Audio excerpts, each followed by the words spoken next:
Tänään loppuu festari. Se on jatkunut nyt muutaman päivän. Mun on oikeastaan itsekin ollut tarkoitus mennä sinne, mutta minkäs teet? Joku toinen kerta sitten. Kaikki kaverit meni sinne kyllä tosin. Sen takia nyt on ollut vähän hiljaisempaa. Ei ole ketään kenen kanssa jutella. Nekin kaverit, jotka eivät menneet sinne, ovat olleet kumman hiljaisia. Olen ihan itsekseni nyt. Sinänsä mua vähän harmittaa. Mä olisin todellakin halunnut mennä sinne festareille. Tämä olisi ollut ensimmäinen vuosi, että mä olisin mennyt siellä kavereiden kanssa. Isossa kaveriporukassa. Mä en viime vuonnakaan pystynyt menemään, enkä sitä edellisenä kavereiden kanssa. Tämä ensimmäinen vuosi, kun mulla olisi ollut iso kaveriporukka ihan vaan tältä varten. Mutta en mä voi matkustaa. Mä oon pyörätuolissa. Se tulee paljon ihmisiä. Ei mitään saumoja todellakaan. Täytyy vaan purra hammasta ja istua kotona. Tällaista se on. Aina välillä ei vaan kaikki mene niin kuin suunnittelee.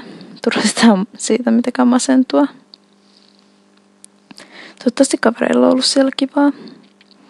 Toivon, että sit kun ne tulisi sieltä, niin ne kertoo mulle, mitä kaikkea ne on tehnyt.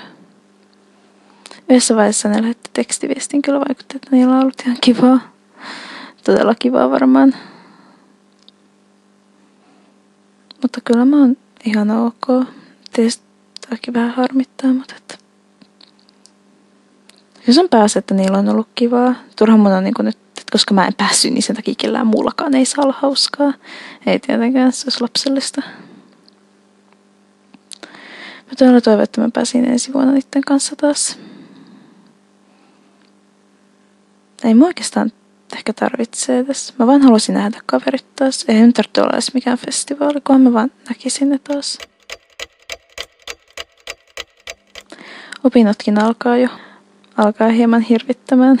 Miksi mä vieläkään kävele? Miksi mun jalat toimi? Ja tässä mä en taaskaan pääse kouluun sitten, kun se alkaa syksyllä. Mutta kyllä mä uskon, että se siitä. Tai että kunhan mä nyt vaan saisin jotenkuten jalat kuntoon. Ei mun tarvitse edes kävellä niin hirveän hyvin. Ei mun tarvitse juosta tai mitään. Kunhan ne vaan toimis. Mä en halua olla taas yksin. Itsekästä. Ja mä tiedän, tosi itsekästä. Mä vaan todella haluaisin päästä taas ihmisten pariin.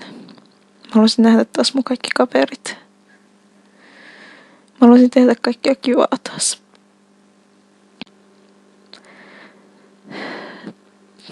Täytyy pitää peukkuja. Toivotaan.